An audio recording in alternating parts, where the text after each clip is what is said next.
जो इहलोक और परलोक के समस्त भोगों का मेरे प्रति संन्यास कर देता है, त्याग कर देता है, समर्पण कर। देखो, ये जो परम पद है, दिव्यता है, भागवतिक अध्यात्म योग की पूर्णता है, ये कोई हंसी खेल नहीं है। और उनके लिए हंसी खेल है जो महापुरुषों के वचनों पर चल दिए हैं, क्योंकि जो है ही नहीं उसको त्यागना क्या। पर जिसने माना है कि ये भोग है, सुख सामग्री है, अब उसको त्यागने में बड़ी कठिनता है। ना असतो विद्यते भाव, असत की सत्ता ही नहीं तो फिर त्याग क्या। वो शुद्ध विवेक जागृत होता है तो एक स्वांग मात्र वो करता रहता है, कहीं उसकी आसक्ति नहीं होती, कहीं अपनापन नहीं होता। वो भगवान का महान भक्त जो परम पद का अधिकारी हो चुका है, वो कैसा होता है? बोले इहलोक और परलोक के किसी भी भोग से उसका कोई भी महत्व बुद्धि रखकर संबंध नहीं होता। और अपने शरीर और शरीर के संबंधी धन, पशु, घर, पदार्थ, अन्य जितना भी अहम और ममत्व है, जो भी मैं और मेरा है, वो सब मेरे चरणों में समर्पित करके निश्चिंत हो जाता है। वही भक्त निरंतर मेरा भजन करता है और मैं उसे मृत्यु से बचाता हूं, संकटों से बचाता हूं, महासुख में पहुंचाता हूं, क्योंकि मैं ही एक ऐसा हूं। भगवान स्वयं कह रहे हैं, नान्यत्र मद भगवतः प्रधान पुरुषेश्वरात्, मेरे सिवा ऐसा कोई नहीं है कि आवागमन चक्र से तुम्हें बचा ले। स्पष्ट कह रहे, नान्यत्र, दूसरा कोई नहीं, क्योंकि दूसरा कोई है ही नहीं। मद भगवता प्रधान पुरुषेश्वरात्, ईश्वरों का भी ईश्वर मैं हूं। ये भगवान कृपा करके वर्णन करते हैं। मेरे सिवा किसी का भी आश्रय लेने से तुम जन्म मृत्यु चक्र से नहीं बच सकते। उसके लिए इहलोक परलोक, शरीर, शरीर संबंध, शरीर संबंधी भोग, इन सब को भगवान है, भगवान का ही, उनको समर्पित करके तुम निश्चिंत होकर निरंतर भजन करो। तो भगवान कह रहे, भक्त्या तान मृत्यु रति पारये। भक्तों के जीवन में भारी विपत्तियों का सामना करना होता है। क्यों?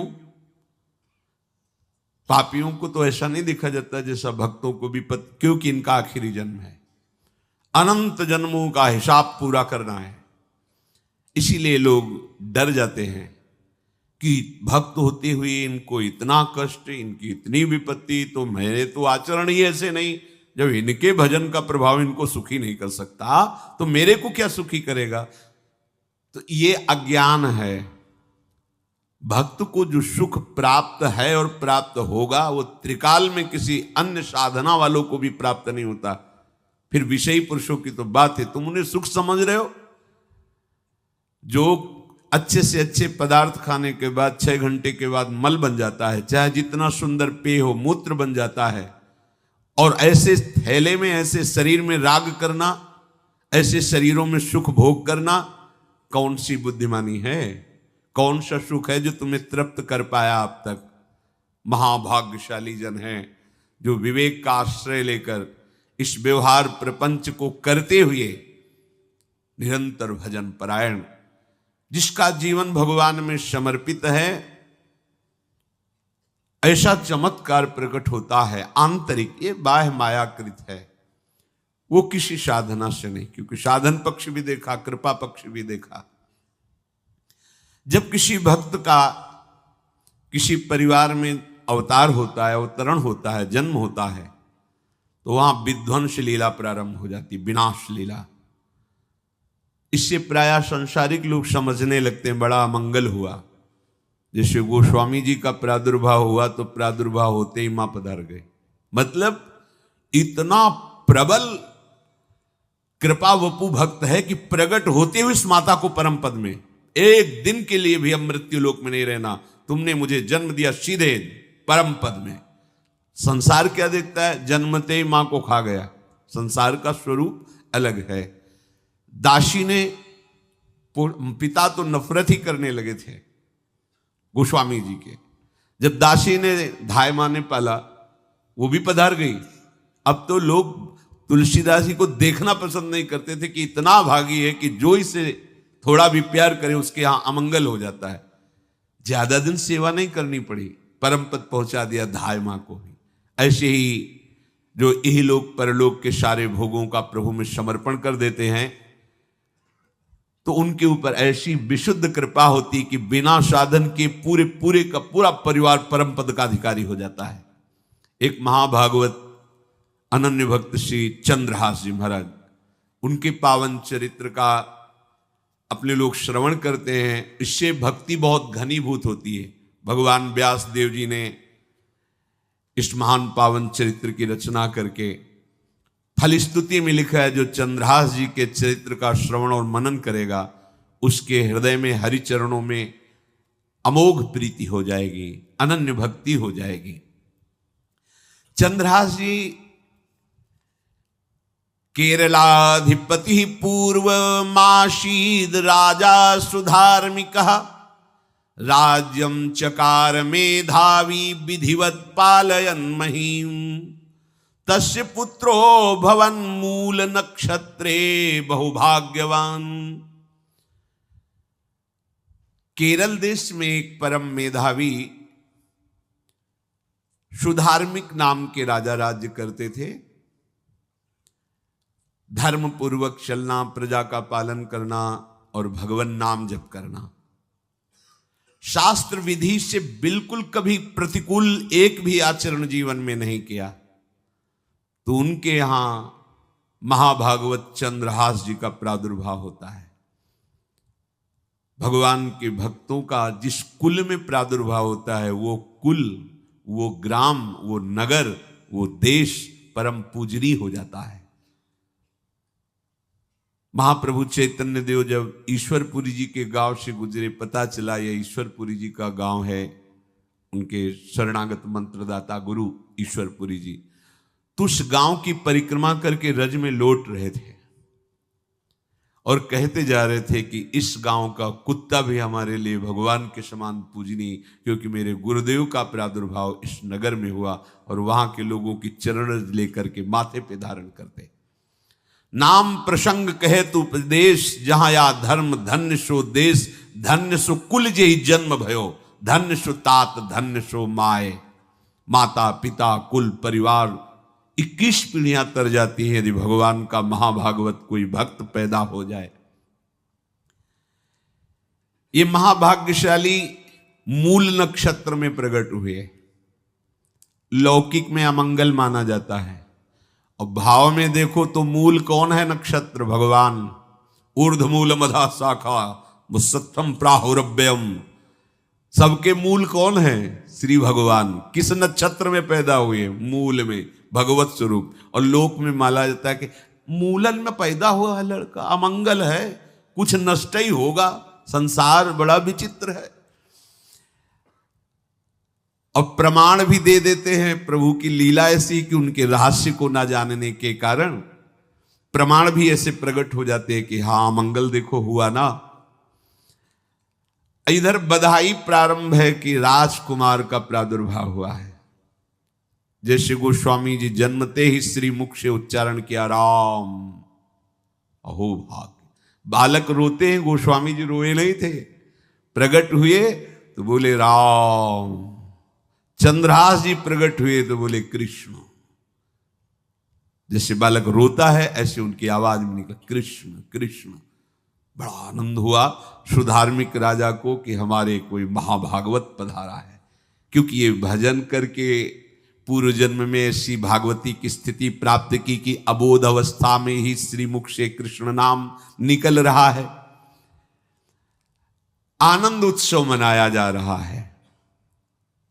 राजा है, राजकुमार प्रकट हुआ। और दूसरी बात, वो स्वयं भक्त हैं और भगवान का ऐसा भक्त जो जन्म लेते ही कृष्ण नाम उच्चारण किया। ये आनंद ज्यादा दिन टिका नहीं। रोज बधाइयां हो रही, आनंद उत्सव मनाए जा रहे। शत्रु पक्ष के राजाओं ने मिलकर कहा यही अवसर है, आक्रमण कर दिया जाए और केरलाधिपति का सब पूरा महल घेर करके कोई एक भी न बचने पावे। शत्रु पक्ष के राजाओं ने घेर लिया। हुतो एक नृपता के सुत चंद्रहास भयो, परियों विपत्ति धाई लाई और पुर है। राजा को दीवान ताके रही घर आन बाल, आपने समान संग खेले रस ढुर है। भयो ब्रह्म भोज कोई ऐसोई संयोग बन्यो, आए वे कुमार जहां विप्रन को सुर है। बोली उठे सबे तेरी सुता को जो पति है, हुओ चाहे जान सुन गयो लाज घुर है। आसपास से राजा और सैनिकों ने घेर लिया। अब वो असावधान थे, आनंद में पुत्र हुआ है, बधाइयां, कोई संभावना ही नहीं थी। गुप्त रूप से शत्रु पक्ष के राजाओं ने आक्रमण करके घेर लिया। अब राजाओं की कई सेनाएं और इनकी असावधानी पूर्वक आनंदमयी वृत्ति में कोई पहले से पता हो तो तैयारी करते, तत्काल आक्रमण को रोकने का प्रयास किया पर असफल रहे। इनके सैनिक भी मारे गए, राजा भी मारे गए, राजमहल को घेर लिया गया, कोई भी एक भी बच के न जाने पावे। तो राजमाता जिनसे चंद्रहास जी का प्रादुर्भाव हुआ था, उन्होंने धाय मां को कहा कि मेरे पुत्र को बचाने में तुम समर्थ हो, मेरे तो प्राण नहीं बचेंगे, अगर ये लोग नहीं मारते तो मैं अपने पति के शव के साथ सती हो जाऊंगी। पहले ऐसी धार्मिक निष्ठा माताओं बहनों में होती थी कि धाय मां ने विचार किया कैसे बचा सकती हूं, आसपास तो सब सैनिक घेरे हुए हैं।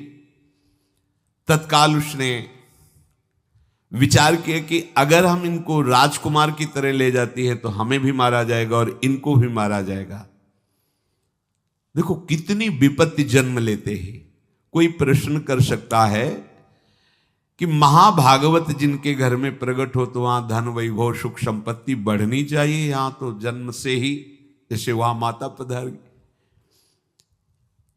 ये क्या है? तो श्री भगवान स्वयं कह रहे हैं यस्य तुष्टो ह्रहम पार्थ वित्तम तस्य हराम्यहम, करोमि बंधु विच्छेदम सच कष्टेन जीवति। हे अर्जुन, मैं जिस पर बहुत प्रसन्न होता हूं, आप अपने ऊपर भगवान को बहुत प्रसन्न करना चाहते हैं, बहुत प्रसन्न करने में ये है, देख लो, कह रहे जिस पर मैं बहुत प्रसन्न होता हूं सबसे पहले उसका ऐश्वर्य नष्ट करता हूं। फिर क्या करता हूं? फिर बंधु बांधवों का, फिर क्या करता हूं? असाध्य रोग उसके शरीर में। बोले महाराज जी तुम प्रसन्न हुए हो कि पूरे के पूरे नाराज हो गए हो? बोले यही मेरी प्रसन्नता है। क्या? माया का नाश। अब एकमात्र भरोसा केवल भगवान का, दूसरा कोई नहीं। ये सबको पसंद नहीं आएगा। सब तो उस भगवान की भक्ति चाहते हैं कि अगरबत्ती धूप बत्ती तन मन धन सब तेरा स्वामी, क्या लागे मेरा, पर अंदर से कह रहे सब तन मन धन सब मेरा, क्या लागे तेरा। ऐसे तो चलेगी भक्ति। लेकिन कई बार सत्संग में पीछे धाम में कहा था कि भगवान को रिझाकर लोक मांगोगे तो चैन से रह लोगे, और अगर उनसे प्यार करने की बात मन में ठानी कि बस मुझे केवल आपकी आंखों में आंखों को मिला करके जीवन व्यतीत करना है, मुझे और कुछ नहीं चाहिए, तो फिर लाडले आपको दुशरिहा का कोई आश्रय रहने नहीं देंगे। ध्यान रखना, जितने दुशरिहा होंगे तो ये बर्दाश्त हो तो कदम आगे बढ़ावे। बहुत प्रसन्न हो जाओ ठाकुर हम पे, तो कह रहे यस्य तुष्टो ह्रहम पार्थ वित्तम तस्य हराम्य हम, करोमि बंधु विच्छेदम सच कष्टेन जीवति। जितनी श्वासें रहेंगी भयंकर कष्ट में उसको व्यतीत करने के लिए दूंगा। ये दंड नहीं है, ये पुरस्कार है। अनंत जन्मों का हिसाब बराबर करके कहीं इसकी वृत्ति मेरे से हट न जाए, ऐसे घेरे में डाल के अखंड चिंतन करवा के सजयति जयति जग उच्चरे। जाको करत श्याम सहाई, प्रथम बरनो कृपा क्रम हो विषय मूल गवाई। कुल कुटुंब बल वित्त हीनो दीन के दुखदाई, आपने को करजु लीनो आप ही अपनाई। कह रहे हैं अब मैं वर्णन करता हूं श्याम सुंदर जिस पर कृपा करते हैं उस पर कैसा बर्ताव करते हैं। बोले सबसे पहले उसके विषय भोगों का नाश कर देते हैं, फिर दूसरी कृपा कोई परिवार का, कोई मित्र, कोई रिश्ते नातेदार उसकी तरफ देखेगा भी नहीं। फिर ऐसा दुख प्रदान करते हैं कि केवल एक भरोसा रह जाता है, एक भरोसो, एक बल, एक आस विश्वास, बस नाथ आपके सिवा अब हमारा कोई नहीं। बस वहीं से जो चमत्कार प्रकट होता है, त्रिभुवन में कोई उसकी समानता नहीं कर सकता जिस पर ठाकुर की कृपा है। पर इस कृपा को हजम करने के लिए इसीलिए संत संग किया जाता है कि पहले से वो तैयार कर देते हैं। जैसे आर्मी की ट्रेनिंग होती है ना, ट्रेनिंग के बाद भी बॉर्डर में लगाया जाता है, ऐसे ही संतजन ये ट्रेनिंग देते हैं। अब जो टिके तो टिके, नहीं तो घर बैठे जाके। अगर टिक गया तो गुरु मेहरबान, तो चेला पहलवान, भगवान भी परास्त नहीं कर सकते।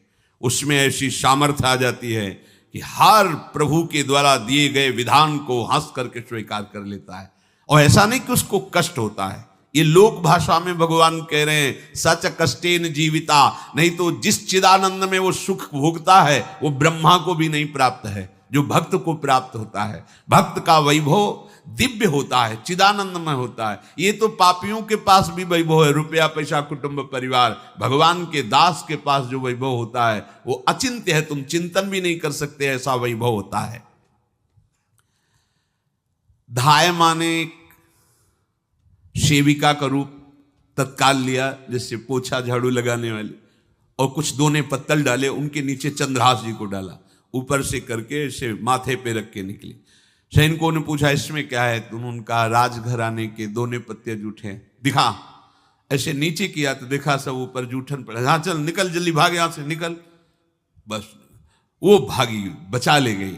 ऐसा ही चित्तौड़ के महाराणा संग्राम सिंह जब वीरगति को प्राप्त हुए तो विक्रम सिंह को गद्दी पर बैठाला गया, पर वो अयोग्य साबित हुए।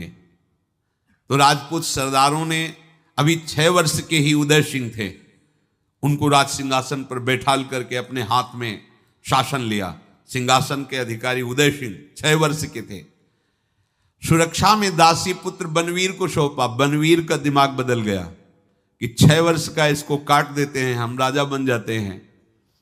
वो पिशाच की तरह महल में घुसा और जितना भी राणा परिवार था सबको उसने काट दिया। और उदय सिंह को काटने के लिए जब आगे बढ़ा तब धायमा ने विचार किया कि मेरा कर्तव्य क्या है। तो उसका पुत्र ठीक 6 वर्ष का उदय सिंह जैसा ही था। तत्काल उदय सिंह को दूसरी जगह लिटाकर अपने पुत्र को लिटाया और एक झाड़ू पोछा करने वाली को उदय सिंह को दिया कि तुम गंगा के किनारे मिलना, नदी के किनारे, मैं वहां जाऊंगी। तो बनवीर आया और कहा उदय सिंह कहाँ है, तो अपने पुत्र की तरफ अंगुली कर। कैसा धर्म रक्षा में ये बलवान सेवक जन होते थे। धाय मां है, अपने पुत्र को अपने आंखों से, अपने इशारे से कटवा रही, लेकिन राजपुत्र की रक्षा की। तुरंत बनवीर ने देखा नहीं और काट दिया। और उदय सिंह को, तो जब उदय सिंह तैयार हुए थे तो राजमाता की तरह सम्मान करते थे। धाय मां का सिंहासन से उतरकर पैरों में सर रखते थे कि तेरी कृपा से बचे। ऐसे ही चंद्रहास जी को उस दासी ने, जो धाय मां ने बचा लिया, वो कुंतलपुर पहुंची और वहां के जो मंत्री दृष्ट बुद्धि थे उनसे प्रार्थना की कि मैं सेवा कला में बड़ी प्रवीण हूं और ये मेरा पुत्र है, अगर आपकी कृपा हो जाए तो कुछ समय के लिए हम आपकी सेवा में, महल सेवा में रहेंगी और हमारे पुत्र का पालन पोषण हो जाएगा। उनकी परीक्षा ली गई तो राजघराने की सेविका थी, परम प्रवीण थी, पर उन्होंने ये परिचय नहीं बताया। विधि विधान से राज्य की सेवा में प्रवीण दासी पाकर उसको अच्छा लगा, ठीक है आप रह सकती है। अभी चंद्रहास जी 3 वर्ष के ही थे कि धायमा पधार गई और ये हर समय कृष्ण कृष्ण कृष्ण कृष्ण कृष्ण नाम इनके चलता रहता था। शोभर्कस्त्रयाब्दिको गौरो लक्षणैरभिलक्षितः ततः सपंचत्व मगमत्र धात्री बालम विनाशति।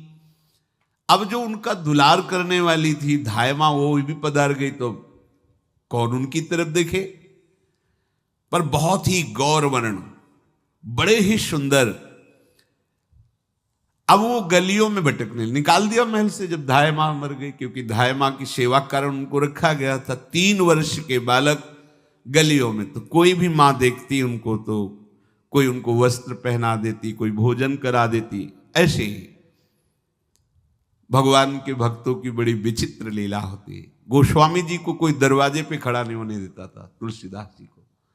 अगर वो किसी भूख से प्रेरित होकर बाल रूप ही थे किसी के दरवाजे, अरे बड़ा भागा इसको हटा दो, जन्मते माँ मर गई, धाय माँ भी मर गई, कोई भी अगर इसे एक रोटी देगा तो विपत्ति आ जाएगी। तो साक्षात भवानी अन्नपूर्णा अम्बा एकांत में गोस्वामी जी को भोजन पवाती थी आकर के, दुलार करके। ऐसे ही यहां चंद्रहास जी को जो भी माता बहन देखती कुंतलपुर के गलियों में, तो कोई वस्त्र, कोई स्नान करवा देती, कोई काजल लगाती, कोई भोजन पवा देती। परमहंसों जैसा जीवन कट रहा है। कृष्ण कृष्ण कृष्ण कृष्ण। 14 भुवनों में जिनकी अव्याहत गति है, जो सबको देखते रहते हैं, श्री देवर्षि नारद जी। ये कृष्ण कृष्ण बोलता है बालक, और इसका हरि के सिवा कोई नहीं। तो एक दिन एकांत में बैठे हुए थे बालक चंद्रहास जी, नारद जी पधारे हैं, भाई जी से मिले हैं। स्वप्न में कितने महापुरुष मिलते हैं जो भजन ठीक से करते हैं, ये बड़े बड़े महापुरुष आकर के उपदेश करते हैं। ये त्रिकाल सत्य हैं, कोई ऐसा नहीं है कि ये कहानी हैं, अभी हैं। जहां आप भगवत चिंतन करेंगे तो आपको परिचय बड़े बड़े महापुरुषों का मिलने लगेगा। नारद जी आए तो देखा आंख बंद की हुई चंद्रहास जी कृष्ण कृष्ण कृष्ण कृष्ण कृष्ण ऐसा उच्चारण कर रहे। त्रिकालज्ञ सर्वज्ञ नारद जी ने देखा कि ओहो, इतना छोटा बालक और कृष्ण कृष्ण बोल रहा है। नारद जी ने स्पर्श किया दुलार करते हुए, सुनो आंख खोलो। आंख खोल के देखा श्री देवर्षि नारद जी।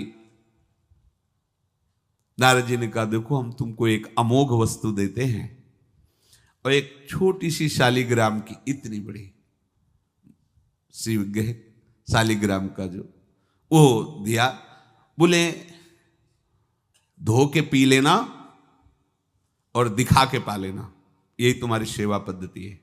अर्थात स्नान करा दिया और जो तुम्हें मिले इनको अर्पित। तो उन्होंने विचार किया कि धोने के लिए, स्नान कराने के लिए पात्र चाहिए, भोग लगाने के लिए पात्र चाहिए। तो जैसे कोई पान की बीड़ी नहीं, तो ऐसे कपोल में शालिग्राम को रखे रहते, कोई पात्र ही नहीं, कोई सिंहासन ही नहीं, यही धुल गए। चरणामृत अंदर जा रहा, जब पाएंगे तो यही पा लेंगे, साइड में ऐसे करके फिर निकाल के धो। यहां कपोल में रखते छोटे से शालिग्राम चंद्रहास जी, और उपदेश किया भगवान के मंत्र का। जब कोई भगवत प्राप्ति के लिए चलता है तो भगवान ही गुरु रूप से प्राप्त होते हैं, वहां तक तुम्हें पहुंचा देते हैं या उन महापुरुष को आपसे मिला देते हैं। जब कोई भगवत प्राप्ति के लिए जहां चलता है तो ये भगवान अपनी तरफ से कृपा करते हैं।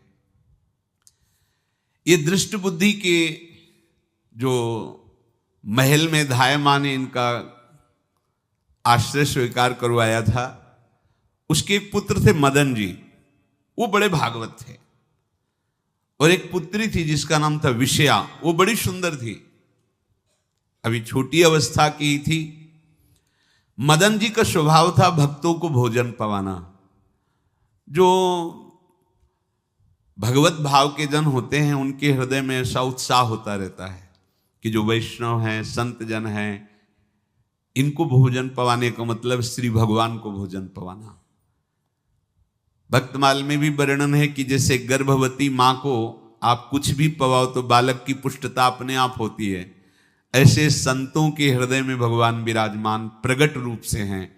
जब हम संतों को भगवत भाव से भोग पवाते हैं तो साक्षात भगवान ही पाते हैं।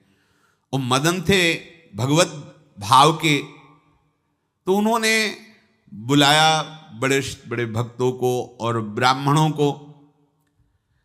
जब ब्राह्मण और भक्त पा रहे थे तो खेलते खेलते चंद्रहास जी भी वहीं चले गए और उन्होंने भी वहां प्रसाद पाया। अब बड़े बड़े ब्राह्मणों में एक ज्योतिषाचार्य थे। दृष्टबुद्धि जी ने हाथ जोड़कर प्रणाम किया और अपने परिवार को प्रणाम करवाया और कहा, यह हमारी पुत्री है। दृष्टबुद्धि जी ने कहा, आप इसका हाथ देकर बताइए, इसको वर कैसा मिलेगा, कैसा ऐश्वर्य होगा। दृष्टबुद्धि मतलब दुष्ट बुद्धि, ऐसा ही था वो। पर बड़ा विचित्र खेल है, इसकी बुद्धि एकदम विपरीत और पुत्र महाभागवत। भगवान का खेल है, वो भक्ति विरुद्ध और पुत्र भागवत। उन्होंने कहा वर, ऐसे दृष्टि डाली चंद्रहास जी वहीं पार, वो है इसका वर। वो इसे धाय का एक दासी का लड़का हमारी पुत्री का वर बने। बोले शायद आपने ध्यानपूर्वक रेखा नहीं देखी, वो हम देख लिए हैं, यही है तुम्हारी पुत्री का वर। तो पर्यो सोच भारी कहा करो यो विचारी, अहो सुता जो हमारी ताको पति ऐसो चाहिए। डारो या ही मार या को यह है विचारी, तब बोली नीच जन कहो मारो ही दाहिए। लेके गए दूर देखी बाल छवि पूर, हम योनि पर धूर दुख ऐसो अवगाहिए। बोले अकुलाए तो ही मारेंगे सहाय कौन, मांगो एक बात जब कहो तब बाहिए। दृष्टबुद्धि ने विचार किया कि एक भिखमंगा हमारी राजकुमारी पुत्री का दूल्हा बनेगा। पंडित जी को तो दक्षिणा दी, विदा किया और सैनिकों से कहा घर से निकलने न पावे बालक, क्योंकि ज्योतिष पक्की, ज्योतिष शास्त्र सत्य है पर उसका सम्यक ज्ञान होना चाहिए।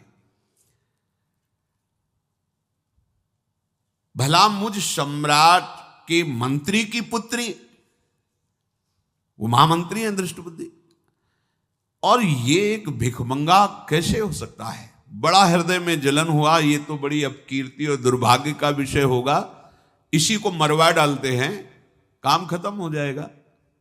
निश्चय किया और जल्लादों को बुलाया और कहा ये बालक जो पंगत में भोग पा रहा है इसको ले जाओ और जंगल में मार के, और इसका कोई अंग हमें काट के दिखाओ कि हम मार, मतलब पक्का मार देना है। क्योंकि वो इतने सुंदर थे, इतने सुशील थे, इतने प्यारे लगते थे कि कोई भी मारने के लिए तैयार। इसीलिए उसने शर्त रखी, इनका अंग काट करके हमको प्रमाण में दिखाया जाए कि मार दिए गए हैं। ततो देवा स भगवान चांडालास्तान मुमुहत मोहितास्त्वन्त्यजा वाक्य मब्रुवन कीदृशः शिशु। चांडालों ने हाथ पकड़ा चंद्रहास जी को, ले गए। चंद्रहास जी का स्पर्श करते हुए उनको ऐसा दुलार होने लगा हृदय में, जैसे मां को अपने बच्चे से दुलार होता है। स्पर्श करते, दरस परस अघनाश, भक्त का स्पर्श ही पापों का नाश कर देता है। वो दो जल्लाद आपस में कहने लगे, भाई जीवन हो गया लोगों को मारते हुए, कभी कोई पुण्य का काम नहीं किया। ये देखो भक्त संग का प्रभाव। इस सुकुमार विशाल नेत्र, कैसा सुंदर बालक जो हमारे चित्त को चुरा रहा है, इस दुष्ट बुद्धि मंत्री ने आदेश किया मारने का, भला इससे क्या बिगाड़ा इनका, क्यों मारना चाहता है? देखो वैसे तो मां पापी है ही है, क्योंकि जल्लाद घर में जन्मे हैं, पूर्व जन्म के पापों के अनुसार इस जन्म में न जाने कितनों को हमने काटा है। पर पता नहीं क्या हो रहा है, मेरे हृदय में ऐसी हिम्मत नहीं आ रही कि इस बालक को मैं मार सकूं। दूसरे ने कहा फिर अगर उसको तुम नहीं मारोगे तो तुम मारे जाओगे, कुछ तो करना पड़ेगा। नहीं नहीं, इस छोटे से बालक से क्या किसी को नुकसान। एकांत जंगल में ले गए और कहा तुम जानते हो हम तुम्हें किस लिए लाए हैं? चंद्रहास जी बालक थे, 5 वर्ष की आयु अब हो गई थी। तो उनका मुझे पता नहीं कि आप क्यों लाए हैं। बोले हम जल्लाद हैं, तुम्हें मारने का हुक्म दृष्ट बुद्धि ने दिया है, मारना तो पड़ेगा ही तुम्हें। हमारी इच्छा नहीं कि मारें, पर हम तुम्हें अंतिम बात पूछते, तुम्हें कुछ भी पसंद हो, कुछ भी, तो तुम कहो, हम तुम्हारे लिए ला के देंगे जो तुम्हें चाहिए, बोलो, पर हमें वध करना पड़ेगा तुम्हारा। तो उनका मुझे कुछ और नहीं चाहिए, बस थोड़ा सा समय चाहिए। यदि आप मारना ही चाहते हो तो थोड़ा हमारी पूजा है हम कर ले, इसके बाद मार लीजिए। आपको तो बल है, अस्त्र हैं, मैं तो बालक हूं। उनका हां हम तुम्हें समय देते, तुम किसी को पुकार भी सकते हो, जो तुम करना चाहो कर सकते हो। चंद्रहास जी का मुझे मृत्यु का भय नहीं, बस कुछ समय दे दे। पूरा महाभारत हो गया था, टिटिहरी के अंडे नहीं फूटे थे। वहीं टिटिहरी का, तो टिटिहरी एक पक्षी होती है, टे टे करके उड़ती है, तो उसके अंडों के ऊपर एक हाथी का घंटा हो गया, गिर गया ऐसे। सब पूरा महाभारत में सब नष्ट भ्रष्ट, वो अंडे वैसे सुरक्षित। तो जो प्रभु भारत युद्ध में राखे भरही अंड, सोई मुंह को राखे जो राखत ब्रह्मांड।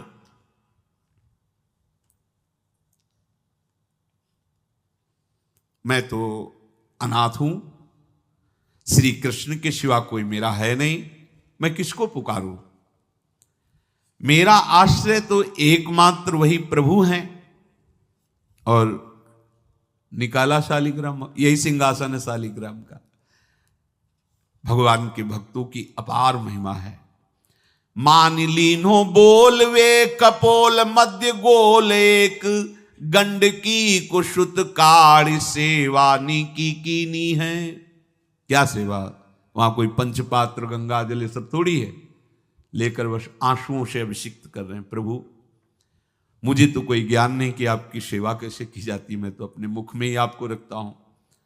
अब मेरे जीवन का अंत होने जा रहा है, बस मैं यही प्रार्थना करता हूं कि मैं आपके ही समीप पहुंचूं, आपका ही स्मरण करूं, आपसे कभी विलग न हूं, एक भी वृत्ति आपसे कभी विलग न जाए।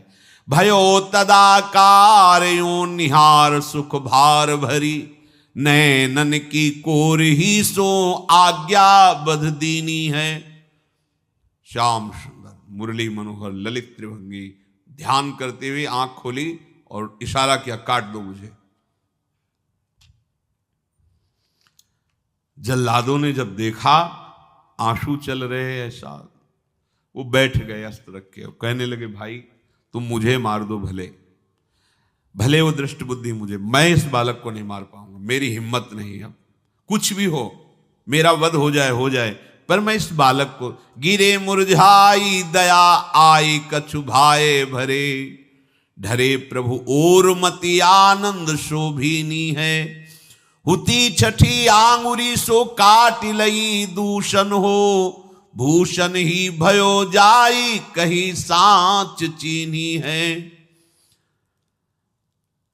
जब नेत्र का इशारा हुआ कि वध कर दो, तो जो बधिक मारने के लिए आए हत्यारे थे वो आनंद से एकदम प्रफुल्लित हुए और कहा मैं नहीं मार पाऊंगा तुम्हें। तो एक ने कहा देखो एक उपाय मुझे दिखाई दे रहा है, इस बालक में विशेषता तो है ही, पर इसके पैरों में देखो, बाएं पैर में एक छठी अंगुली भी है, किसी किसी को होती है। गांव में तो कहते छंगू या छंगा, जिससे होता है ना गांव में, और ये छंगा मतलब 6 अंगुली के, बोले इसको अगर काट लेते हैं तो प्रमाण भी सत्य, जिसकी कसम खवाएगा मैं खा लूंगा कि ये चंद्रहास जी के, और मैं मार दिया। और कौन इस बालक को ढूंढेगा, जंगल में छोड़ देते हैं, अपनी तो सामर्थ्य नहीं। बदिकों ने, जल्लादों ने ऐसा ही किया और जाकर अंगुली दिखा दी, मैं बालक का वध करके आ गया हूं। उनको यह कि लाखों बार इन्होंने वध किया तो संशय का कोई रिश्तेदार थोड़ी है, वो तो बालक है, उसको मारने में क्या, हाँ ठीक है मार दिया गया। अब वो जो चले गए तो अंगुली जो कटी थी उससे रक्त प्रवाह हो रहा है। कृष्ण कृष्ण जगन्नाथ वासुदेव जनार्दन, हे कृष्ण हे जगन्नाथ हे वासुदेव हे जनार्दन, ऐसे नाम उच्चारण करते हुए मूर्छित हो रहे हैं चंद्रहास जी। वो छोड़ करके जल्लाद चले गए। चंद्रहास जी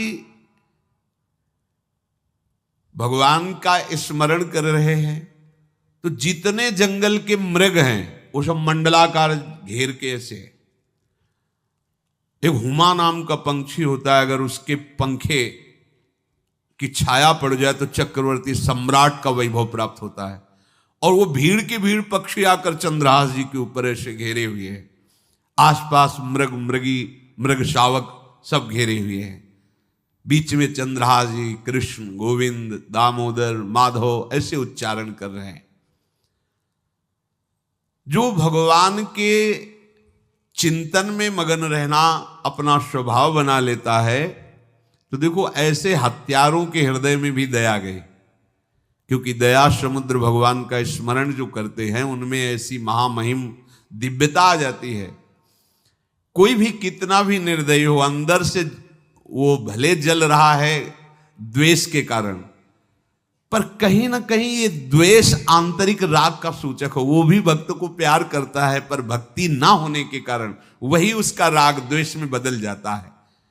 कोई भी हो, अंदर से जब भक्त के प्रति जलन पैदा करता है तो उसमें मूल होता है भक्त की महिमा, भक्त का महत्व, पर उसे ना प्राप्त, जैसे कहते हैं कि वो अंगूर खट्टे हैं और हट नहीं प्राप्त कर पाए तो अंगूर खट्टे हैं, बकाया महत्व सब के अंदर होता है। दुष्ट से भी दुष्ट के अंदर भगवान के भक्तों का महत्व होता है, क्योंकि सबके हृदय में भगवान विराजमान है। अब चंद्रहास जी भगवत स्मरण करते हुए पक्षियों के और मृग आदि के बीच में हैं।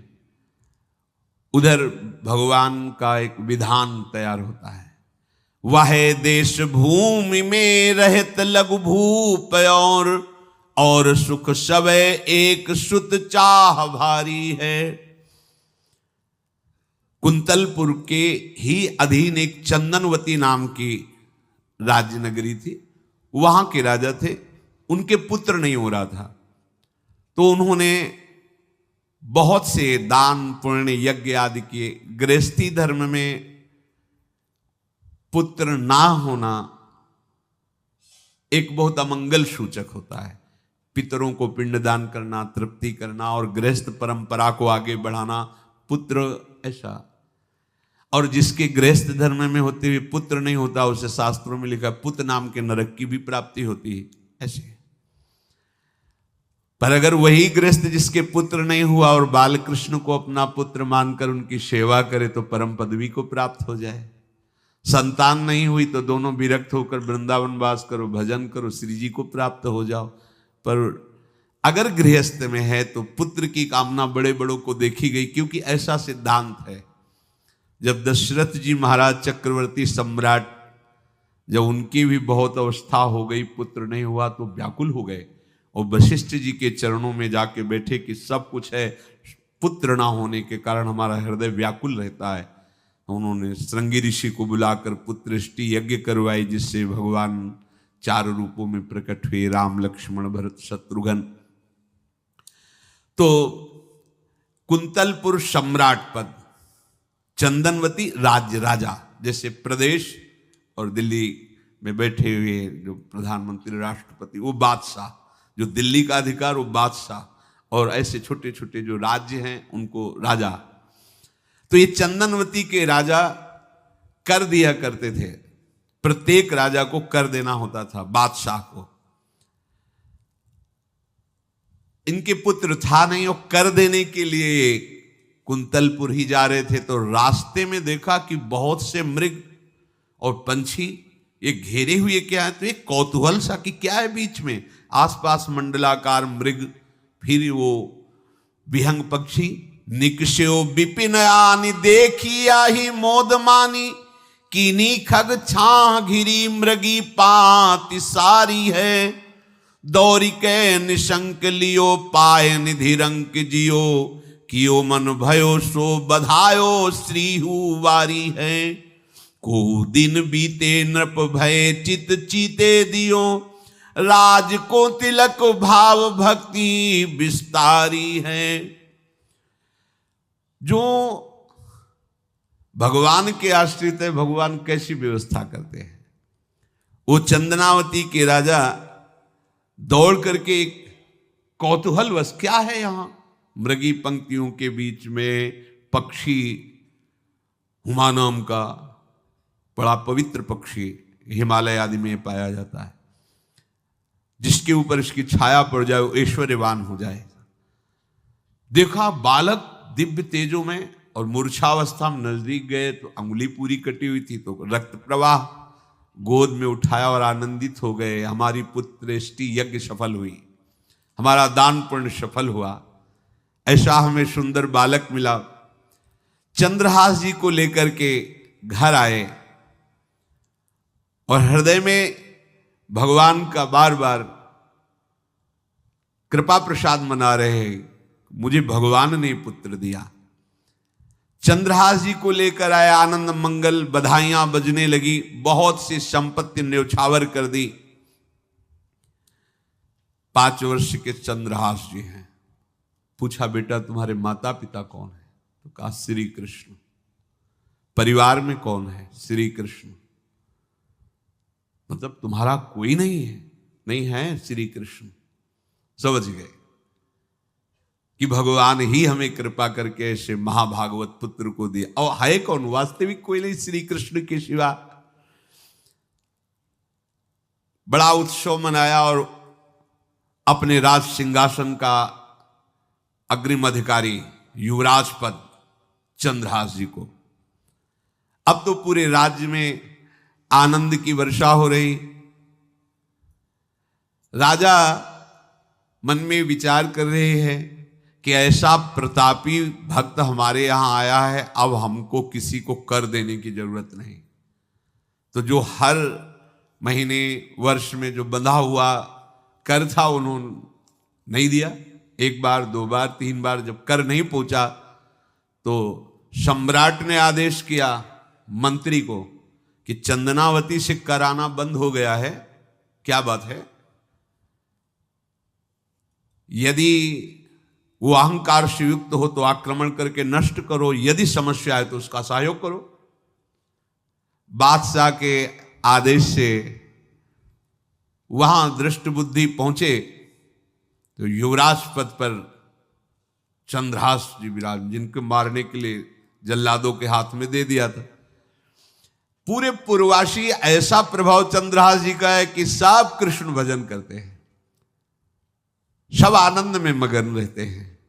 चंद्रहास जी थोड़ा सयाने हो गए थे तो पूर्ववासियों को उपदेश देते, एक बार हमारे राज्य में भोजन पाया जाएगा 24 घंटे में, और सबके घरों से आरती की शंखनाद घंटानाद सुनाई देना चाहिए। सबके यहां शाम के रोज नाम कीर्तन और भगवत कथा होनी चाहिए, क्योंकि आयुष्यम चपलम तादृक जल बुद्बुद सन्निभम चिंतयध्वम जनामूढ़ा माधवम वर्षम सुस्थिरम। भाइयों, ये आयु बड़ी चंचल है, कब शरीर छूट जाए पता नहीं, पानी का बुलबुला कब फूट जाए कोई पता नहीं। इसलिए माधव श्री कृष्ण का नाम कीर्तन, उनकी आरती पूजा, उनका ध्यान और एक टाइम भोजन पूरे नगर में। अब सोचो कितना भक्ति का प्रभाव होता है। पूरा नगर में हर घर में आरती पूजा कीर्तन। तो रहे जाके देश सो नरेश कछु पावे नाही, बाह बल जोर दियो सचिव पठाई के, आयो घर जान कियो अति सन्मान सो, बिछान लियो वह बाल मारो छल छाई के। दई लिखी चिट्ठी जाओ मेरे सुत हाथ दीजे, कीजे वही बात जाको आयो ले लिखाई के। गए पुर पास बाग सेवा मति पाग करी, भरी दृग नींद ने कुछ सोयो सुख पाई के। चक्रवर्ती सम्राट के लक्षण स्वाभाविक चंद्रहास जी में प्रकट होते थे। अब दृष्ट बुद्धि जब वहां गया, देखा युवराज पद पर, पहचाना कि वही बालक है, ये तो चंद्रहास है, क्योंकि काफी समय तो महल में ही रहे थे धाय मां के साथ और अच्छे से पहचान थी। अब उन्होंने विचार किया कि ये तो बहुत अनिष्ट हो गया, हमने तो मारना निश्चित किया था और जल्लादों ने इसको छोड़ दिया और अब तो ये राजा का राजकुमार बन गया। तो राजा से कहा कि पहली बात, युवराज पद पर बैठालने के पहले तुम्हें सम्राट को सूचना देनी चाहिए थी। दूसरी बात, अभी तक तुमने कर नहीं दिया। जानते हो कि अगर सम्राट का भाव बदल गया तो एक क्षण में तुम्हारे राज्य को नष्ट कर दिया जाएगा। तो राजा ने हाथ जोड़कर चंद्रावती के राजा ने कहा, महाराज आप ही अब हमारी रक्षा कर सकते हो। तो उसकी दृष्टि चंद्रहास पर थी, इसको मरवाना है, क्योंकि पंडित ने बताया था यही पति बनेगा। अरे तो अब तो आनंदित होना चाहिए कि अब तो राजा बनेगा, अब तो बढ़िया है। लेकिन चंद्रहास जी को यदि आप सम्राट के पास भेज देते हैं और सम्राट निश्चित प्रसन्न हो जाएंगे चंद्रहास को देख के, तो वो तुम्हारे इस अपराध को क्षमा कर देंगे। युवराज पद दे दिया और भेंट नहीं दी, कर नहीं दिया महीनों से, तो ऐसा करो चंद्रहास जी को भेज दो। राजा ने स्वीकार कर लिया। और पहले लोग बिल्कुल धर्म से चलते थे, कहीं भी अधर्म का लेश नहीं। एक चिट्ठी लिखी दृष्ट बुद्धि ने और चंद्रहास जी से कहा खोल के पढ़ना नहीं, मेरे पुत्र मदन को देना जाके, और मदन तुम्हें फिर आगे का कार्य सम्राट से मिलाना, माफी करवा देना, ये सब करवा देगा। पर ये चिट्ठी तुम रास्ते में खोल के नहीं देखना। और वैसे भी किसी का पत्र खोल के देखने का धर्म नहीं कहता। अगर कोई पत्र दे तो ये नहीं कि इसमें क्या लिखा है, नहीं, या तो हिम्मत नहीं है, इतनी धैर्य नहीं है तो मत लो। अगर धैर्य है तो हाथ में लेकर जहां तक पहुंचाना है वहां तक पहुंचा दो, नहीं तो वो कार्य ही मत लो। ये अधर्म है कि आप बीच में उसको खोलकर पढ़े। पहले लोग बहुत धर्मात्मा होते थे, एक एक बात धर्मयुक्त होती थी। चंद्रहास जी को चिट्ठी दी, चंद्रहास जी ने पत्र को अपनी पाग में खोस लिया और कुंतलपुर के लिए चले। अब इनका किशोर अवस्था में प्रवेश हो चुका था। एक सुंदर कुंतलपुर के बाहरी रमणीय बगीचा था, वृक्ष बहुत सुंदर सुंदर, पुष्प वाटिका भी, बड़ा मनोरम लगा।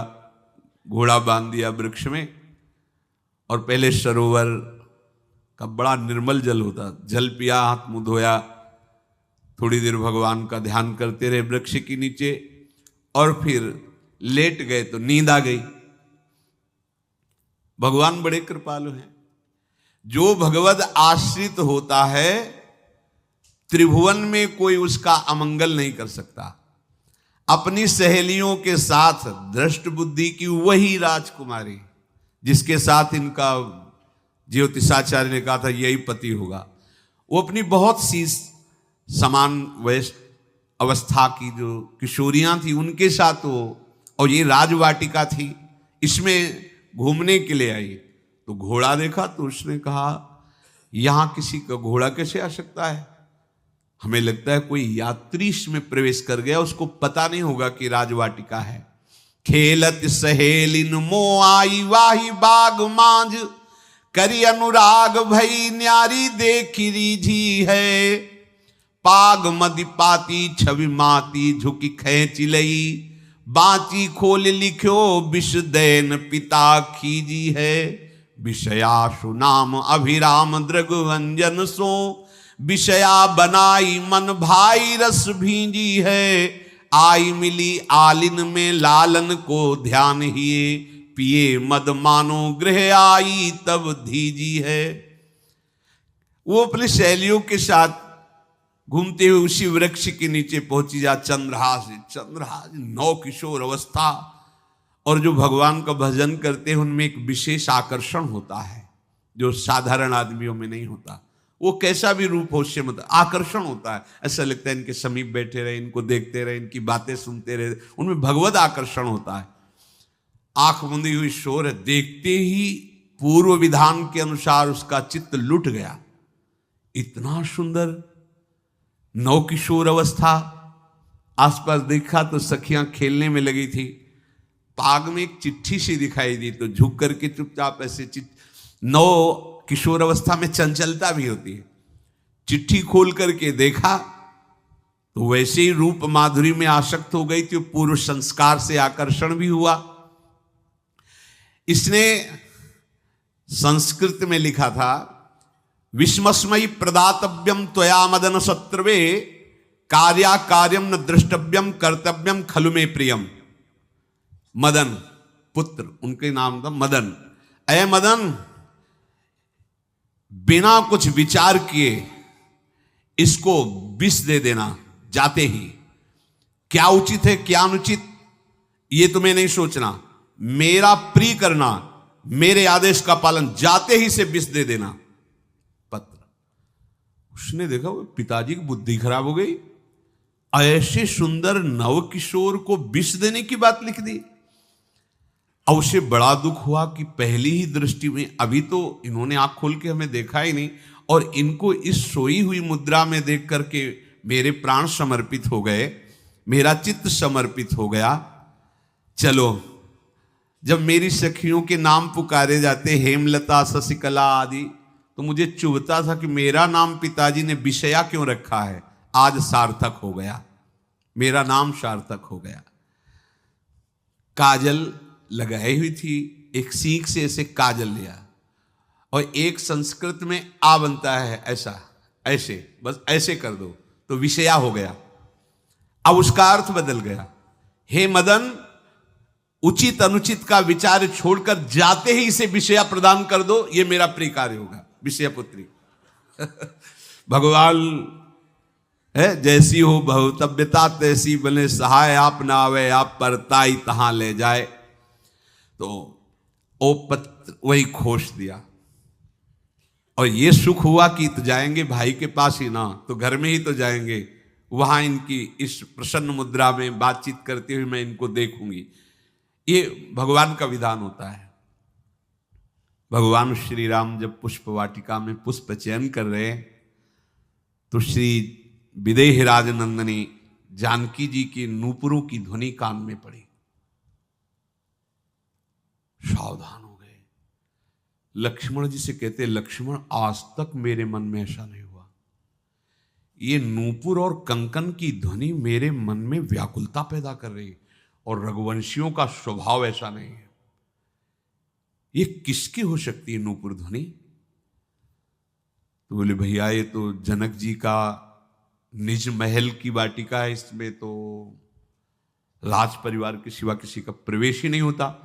ऐसे ही बात कर रहे थे कि सामने से श्री विदेह राजनंदनी किशोरी जी जानकी जी, भगवान के पसीना आ गया माथे में।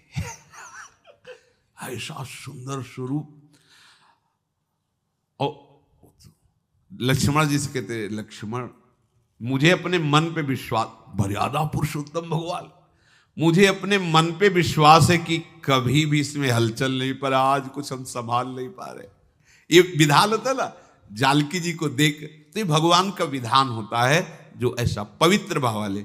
अब चंद्रहास जी ये सब कुछ पता नहीं, भगवत ध्यान में वो निद्रा में, तो उठ्यो चंद्रहास जी पास लिख्यो ल्यायो आयो, देख मन भायो गाढ़े गरे सो लगायो है। दई कर पाती बात लिखी मो सुहाती, बोली विप्र घरी एक मांझ ब्याह उभरायो है। करी ऐसी रीति डारे बड़े नृप जीती, श्री देत गई बीत चाव पार पे न पायो है। आयो पिता नीच सुनि घूमि आई मीच मानो, बानो लखी दूल्हा को सूल सरसायो। चंद्रहास जी उठे और पूछते हुए मंत्री के घर पहुंचे और मदन ने जेही कि चंदनावती से पिताजी ने इनको भेजा है, ये वहां के राजकुमार हैं, हृदय से लगाया। चंद्रहास जी ने कहा आपके पिता ने पत्र दिया है।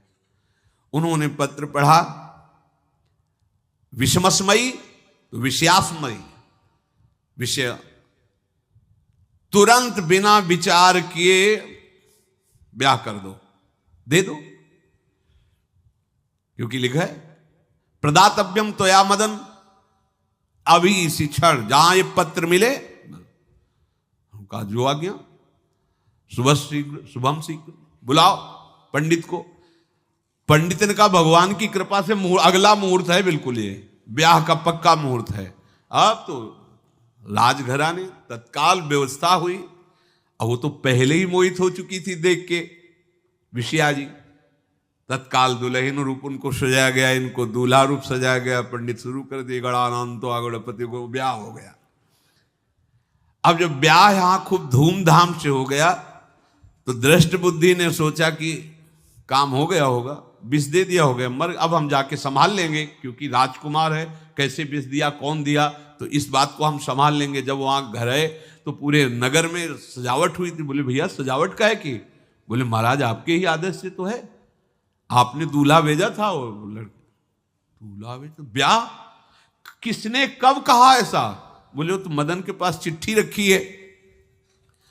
अब वो घर गए, मदन को बोला, बोले तुम्हारी बुद्धि मारी गई क्या? हमने पत्र में लिखा था। दिखा दिया, लिखा था हमने, विष इसमें विषया कैसे लिख गया? काजल से ऐसे, और पहले स्याही काजल की ही होती थी, तो ऐसे भगवान सब कुछ बना देते हैं। उनका पिताश्री एक भी अक्षर आपकी आज्ञा का उल्लंघन, आपने लिखा था बिना विचार किए उचित अनुचित का हमारी आज्ञा का पालन किया जाए। विषया प्रदातव्यम मदन, मेरा नाम लेके आपने संबोधन करके ये देखो ये लिखा हुआ है, इसमें हमारी त्रुटि क्या है? देखा तो चंद्रहास जी दूल्हा और सुंदर, अब उसका हृदय आग ले। अब तो मान जाना चाहिए बिटिया का वरण हो गया भाई, ब्याह हो गया, अब तो गुस्सा छोड़ देनी चाहिए। पर दुष्ट बुद्धि, नाम ही रखा था धृष्ट बुद्धि, उसने कहा चाहे बिटिया विधवा रहे पर तुम्हें जिंदा नहीं रहने देंगे। ये दुष्ट बुद्धि होती है। देखो कैसे कैसे ऐसे ही होते हैं कुछ लोग, ऐसे ही होते हैं, हमारी इज्जत, फिर जेल काटता है पूरा परिवार, मार डालेंगे तुम्हें जिंदा नहीं रखेंगे, ऐसे दुष्ट बुद्धि का स्वभाव होता है। अब भाव जब बिगड़ जाता है तो फिर पकड़ में नहीं आती बात, यही समझ जाना चाहिए था। चरणों में प्रणाम करके कि अब तो तुम हमारे बेटे के समान हो, ये भी राज्य तुम्हारा, वो भी आनंद लो, अब बड़ा सुख का कार्य। लेकिन जब नकारात्मक सोच आ जाती है तो बुद्धि कंट्रोल में नहीं रहती, वो फिर उद्दंडता करने, उसका निश्चय गलत होता है। बैठ्यो ले कांत सुत करी कहा भ्रांत, ये कहो सो नितांत कर पाती ले दिखाई है। बाँच आँच लागी मैं तो बड़ोई अभागी, ए पे मारो मति पागी, बेटी राणु सुहाई। बेटिया भले विधवा हो जाए पर इसको हम मरवा देंगे। बोल नीच जाति बात कही तुम जाओ मठ आवे, यहां को मारी डारो मोही भाई है। चंद्रहास जू सौभाग्यो देवी पूजी आओ, आप मेरी कुल पूज सदारी चली आई है। नजदीक गया और कहा कि बहुत कृपा हुई, आप हमारे दामाद बने, पर हमारे यहाँ की एक रीति है, हमारे नगर के बाहर जो देवी हैं उसमें लड़की का वर अकेले पूजा करने जाता है। आपको हमारी कुल की रीति का निर्वाह करना होगा, आपको जाना ही होगा। कोई समस्या नहीं, हमारे लिए तो हर देवी देवता भगवत स्वरूप है, आपके लिए हम पूजने चले जाएंगे, पूजन की थाल तैयार करो। और उधर कई बलवान सैनिकों को भेजा, देवी पूजने जो आ रहा है तत्काल उसे काट देना, किसी भी तरह बचना नहीं चाहिए, नहीं तुम सब मारे जाओगे। जो आदेश देवी मंदिर में सैनिकों को लगा दिया, जो आवे तत्काल मार देना, क्योंकि अब भेज ही रहे ना, तो नाम नहीं लिया, कहा जो आवे तत्काल मार देना, मेरा आदेश अगर बचा तो मैं तुम्हें मार दूंगा। उन राज सैनिकों ने जो बधिक स्वभाव के थे पहले से वहां लग गए। अब चलो ई करन पूजा देशपति राजा कही, मेरे सुत नाही राजवाही को ले दीजिए। सचिव सुवन सोजू कहो तुम लाओ जाओ, पाओ नहीं फेर समय अब काम कीजिए। बड़ा विचित्र भगवान का खेल है। वहां के चक्रवर्ती सम्राट जो थे बड़े बड़े विद्वान और ऋषियों से बातचीत कर रहे थे। उनका महाराज अब आपका राज सिंहासन पर बैठना राज्य के लिए अमंगल होगा, ऐसा समय आ रहा है। इस समय यदि चंद्रहास जी को सम्राट पद पर बैठा दिया जाएगा तो आगे अकाल नहीं पड़ेगा और बड़ा मंगल होता चला जाएगा। ये मुहूर्त आपका राज सिंहासन पर से हटने का है, तो उनका प्रजा का मंगल हो और देश का मंगल हो, इसलिए हम बिल्कुल। मदन वहीं बैठे हुए थे। सचिव ने कहा तुरंत जाओ और जो तुम्हारे बहनोई बने हुए हैं चंद्रहास जी को लाओ। तो भागे। तो जो और सैनिक राज सैनिक थे पूछा किधर जा रहे हो? बोले वो अपने बहनोई चंद्रहास जी। बोले वो तो देवी पूजा के लिए गए। तो घर में जाके वो सीधे आगे बढ़े, तो जा ही रहे थे थाल सजा कर देवी। बोले सुनो इसी समय मुहूर्त है, आपको देवी पूजा हम कर लेंगे जाके, या हम थाल लेके वहां बैठे रहेंगे, पहले सम्राट पद का वो अभिषेक करो फिर देवी पूजा हो जाएगी। ये तो घर की बात है, और देवी पूजा मैं करके आ रहा हूं, वो देवी पूजा के लिए और वो सम्राट पद के लिए बीच से ही। दौरे सुख पाई जाई मगही में लियो जाए, दियो सो पठाई नृप रंग माही भीजिए। अब जो सम्राट थे तो बहुत आनंदित हो गए, क्योंकि भगवान का भक्त तेजस्वी और बलवान शूरवीर योद्धा जो सम्राट पद पर बैठेगा तो अकाल नहीं पड़ेगा, सुख की सब प्रजा को वृत्ति प्राप्त होगी। बड़े आनंदित होकर इनका सम्राट पद पर अभिषेक हो रहा है। और दृष्ट बुद्धि के पुत्र जो मदन संतों और भक्तों का आदर करते थे, वो देवी पूजा, और वहां पहले उसने बोल रखा था जो आवे तो देवी अपमान ते न डरो सम्मान करो, जात मारी डार्यो या सो भाष्यो भूप लीजिए। चंद्रहास जी का सम्राट पद पर अभिषेक और मदन जी का देवी मंदिर में प्रवेश, और सैनिकों ने काट के फेंक दिया मदन को। ये जो पे कृपा रघुपति कृपाल की, बैर और की कहा सरे होई न बाको। बार भगत को जो कोई कोटि उपाय करे, गोस्वामी तुलसीदास जी लिख रहे, भगवान का कृपा पात्र जो भक्त है, किसकी ताकत है कि उससे बैर कर सके। चाहे कोई त्रिभुवन में हो, भक्त का बाल बांका नहीं कर सकता, चाहे करोड़ों करोड़ों उपाय कर ले। और तके नीच जो मीच साधु की, सो पामर ते मीच मरे। वेद विदित प्रहलाद कथा सुनि, को न भगति पथ पाम धरे। अगर तुम जिस भाव से साधु को नीचा दिखाना चाहोगे वही भाव तुम्हारा सर्वनाश कर देगा। वैसे ही देखो सर्वनाश हुआ ना, एक ही पुत्र और इसके आदेश से वह उल्टा खेल हो गया, पुत्र की ही हत्या हो गई और चंद्रहास जी को सम्राट पद पर अभिषेक किया जा रहा है। अब दृष्ट बुद्धि ने बड़ी प्रसन्नता अंदर है कि वो तो मार दिया गया होगा। सैनिक आए और बोले महाराज आपके पुत्र का वध हो गया है। पुत्र का वध कैसे? बोले आपने कहा था जो आए उसे मार देना, तो आपका पुत्र ही थाल लेकर पूजन। वो तो चंद्रहास, बोले उनका तो अभिषेक हो गया सम्राट पद पे। ये कैसे हो गया? अब अंदर भारी दुख उनके हृदय में। उन्होंने बताया कि तुम्हारे पुत्र को तो हम लोगों ने ही काट डाला आपके आदेश के अनुसार। आपने कहा था जो जाए उसे काट। अब तो छाती पीट पीट के, माथा फोड़ फोड़ के खूब रो रहा है। किसी का कोई भी बस नहीं चल सकता भगवान के भक्त के ऊपर। तंत्र मंत्र दुनिया का जितना भी सामर्थ्य है, ये भक्ति को ऐसे खिलवाड़ नहीं है। भगवान के भक्त को छोटा गरीब असहाय देख करके कभी अपमान मत कर देना। दुखिया को न सताइए, क्योंकि दुखिया देगा रोए, और जब दुखिया के मुखिया सुने तब तेरी गति का होए। ऐसा मत समझना है भिखारी हैं, बेकार हैं, ऐसा है, क्या है हमारे पास सब कुछ है। कुछ नहीं, एक तमाचा में काल के सब मिट्टी में मिल जाओगे।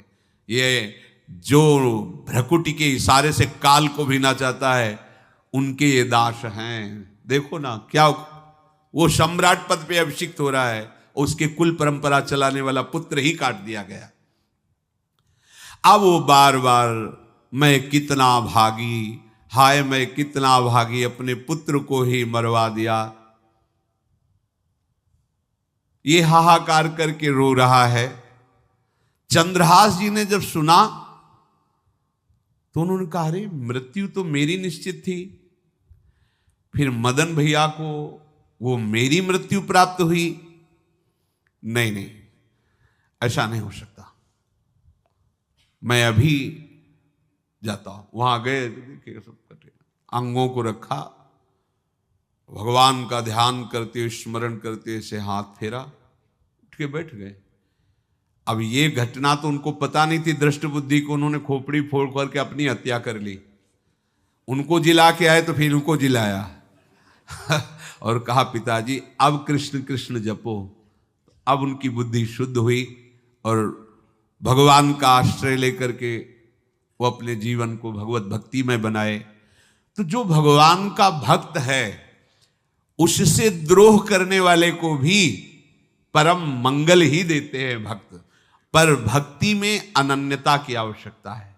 प्रारंभ इहलोक परलोक के सारे सुखों को भगवान के चरणों में समर्पित करके किसी व्यक्ति वस्तु स्थान का आश्रय नहीं होना चाहिए। कैसे जानोगे कि आपके हृदय में किसी व्यक्ति वस्तु स्थान का आश्रय है या प्रभु का? क्योंकि जो इस तरह से निकल पड़े उनकी तो बात अलग है, लेकिन जो घर में रह रहे हैं, राज परिवार में रह रहे हैं या सुख भोग में रह रहे हैं, वो कैसे जानेंगे कि हमारा आश्रय भगवान का है कि नहीं? जब आपको कोई विपत्ति पड़े तो उसी समय देखो आपका मन किधर गया। किसी फोन नंबर पर, किसी व्यक्ति के संबंध के लिए या किसी बल पर गया तो आश्रय भगवान का भी नहीं है। यदि सीधे भगवान पर गया, सीधे कहीं नहीं गया, सीधे भगवान पर, आश्रय भगवान।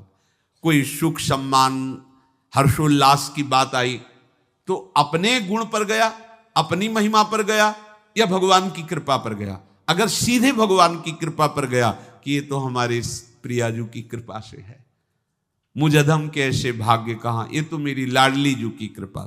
कोई विपत्ति आई, कोई परेशानी की बात नहीं, लाडली जो है ना, बस बड़े से बड़े सुख में और बड़े से बड़े दुख में, दोनों में हमारी चित्त की वृत्ति आराध्य देव की तरफ जा रही है, तो जान लो आपका भगवद आश्रय। और भगवद आश्रय है तो ये ऐसी चमत्कारमयी वृत्ति है कि इससे बड़ा कोई साधन नहीं। प्रायः इसका परिचय नहीं प्राप्त हो पाता। मदाश्रया एक दिन बोले भी थे, बहुत अमृत में शब्द है, ये बड़ी कृपा, पढ़ सब जाएंगे, पर मदाश्रया की स्थिति ये केवल कृपा पात्र को ही प्राप्त होती है। बिल्कुल महाप्रभु इसी का संकेत कर रहे हैं।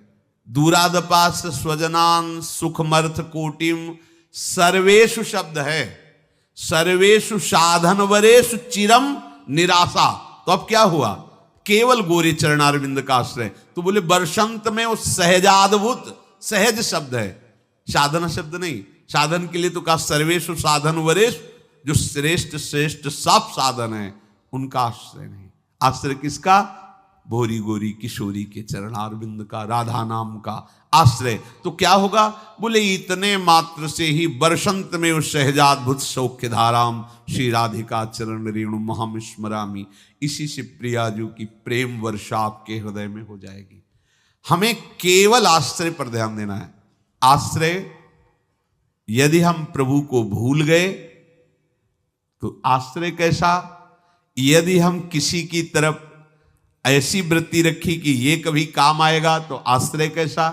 बस ध्यान रखना है, अगर आप आश्रित हैं तो परम पद आपकी जेब में है, मान लो। बहुत गूढ़ दोहा है ये हरिराम व्यास जी का, काहू के बल भजन को काहू के आचार व्यास भरोसे कुंवर के सोवत पाओ। भरोसो दृढ़ इन चरणन केरो। बस दृढ़ता पूर्वक हमारी महारानी जी के चरणों का आश्रय और जिभ्या से राधा राधा राधा, कुछ दुर्लभ नहीं, देख लेना आप, कुछ दुर्लभ नहीं, सच्ची मान लीजिए, अंतर और बाहर से निहाल कर देंगे श्री जी। यही परलोक, हम नहीं कह रहे, हमारे आचार्य कह रहे, यही परलोक, यही परलोक, भक्ति सुख पावत नहीं कह रहे, सकल सुख पावत शब्द को पकड़िए। तुम यही तो चाहते हो ना कि सारे सुख मुझे मिले। तो हरिवंश महाप्रभु हित सजनी जो प्रिया की निज अंग सेवी हैं, वो कह रही कि कसम से कह रहे, हमारी बात मान लो। कसम से सब कब बोला जाता है? जब लगता है पता नहीं है विश्वास करे कि ना करे, तभी नहीं कहा। मेरी शौ का मतलब जानते हो, यही कसम से कह रहे हैं, अगर हमारी बात मान लो ना, ई परलोक सकल सुख पावत मेरी शौ। भैया कृष्ण गुण संचु, श्री प्रियालाल के नाम का जब, प्रियालाल का आश्रय परम सुख प्रदान करने वाला है। चाहे जैसी विपत्ति आवे, चाहे जितना विरोध हो, चाहे जैसा दुख हो, घबराना नहीं। ये दुख विपत्ति ही हमारे प्रभु का साक्षात्कार कराने के लिए भेजी गई है।